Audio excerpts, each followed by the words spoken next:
been? At Lil's, doing to her what Ian's been doing to you.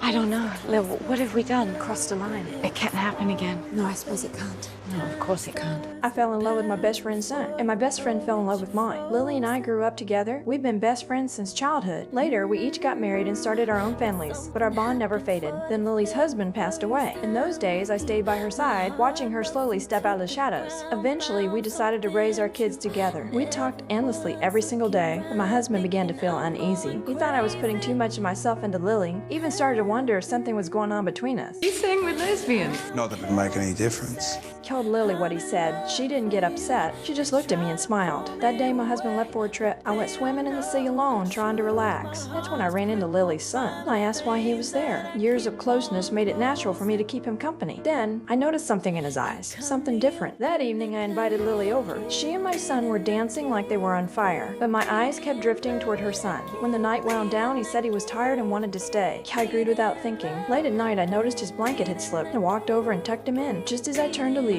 Rose, you okay? You have everything you need. he got up and he kissed me. Couldn't say no. Kissed him back. That night, everything began to spin out of control. But I didn't know. My son had seen it all. The next day, he came home and told me he had done the same thing with Lily. In that moment, my mind went blank. I rushed to find Lily. She said she already knew everything. But she said she'd been lonely too long since her husband died. And he was so young, she couldn't resist. I told her we had to stop. But in my head, all I could see was her son. Not long after, he came to me again. I knew I shouldn't let it continue, but I turned him away. It's all right, Ian.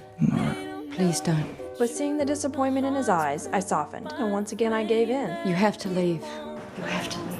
Meanwhile, Lily could no longer contain herself. Between us, an unspoken understanding took hold. We never spoke of what had happened.